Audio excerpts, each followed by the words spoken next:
हम लोग अपने दिव्यांगजनों की मुद्दा को लेकर आए हैं यहाँ पे, क्योंकि कई बार हम लोग रायपुर भी चले गए, माननीय मुख्यमंत्री जी को अवगत कराए हैं। यहाँ पे सिंघोलम भी दिए थे और डुमरडीह कलम भी दिए थे हम लोग, लेकिन हमारी मुद्दा पे सुनवाई नहीं हो रहा है। हम ये चाह रहे हैं कि किसानों का कर्जा माफ़ हुआ है, महिला समूह का भी माफ़ किए हैं, और हमारे जो दिव्यांग साथी लोग हैं उनका जो लोन लिए थे वो कोविड-19 के कारण कर्जा नहीं चुका पाए, धंधा उनका चौपट हो गए। तो हमने कई बार कोशिश की सम्माननीय अनिला भेड़िया जी से भी, लेकिन कर्जा माफ़ करने का वादा किया था 3 माह तक के अंदर, लेकिन आज तक नहीं हुआ।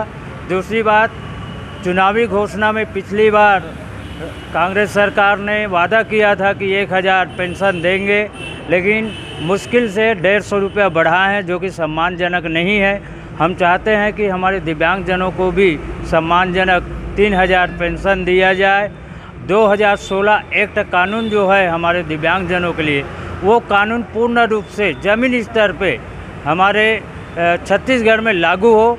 अगर वो कानून लागू होता है तो उसमें स्पष्ट है कि दिव्यांगजनों का आवास, स्वास्थ्य, सुरक्षा, शिक्षा, पुनर्वास, सारी सुविधा अगर वो कानून लागू होता है तो हम लोगों को मांग करने की आवश्यकता नहीं पड़ता। लेकिन राज्य सरकार, जब भी हमने कोशिश की मुख्यमंत्री जी से मिलने का, तूता में भी गए थे धरना स्थल पे, वहाँ पे भी हमें सीएम हाउस तक जाने नहीं दिया। माननीय अनिला भेड़िया जी भी ऐसे वक्तव्य दिए कि जिनको बोलने में भी हमें संकोच है, लेकिन उनको संकोच नहीं हुआ। हम बोले कि आप 3 महीना के अंदर आप कर्जा माफ़ करने का वादा कर रहे हो, तो हम बोले कि भाई आप ऐसे वादा तो कई बार किए हैं लेकिन पूरा नहीं किया है, तो हम लोग चाहा कि लिखित में दो, लिखित में भी नहीं दिया। ऊपर से हम लोग बोल दिए हम लोगों को कि भाई कल बहू लाओगे तो कल बच्चा पैदा हो जाएगा क्या।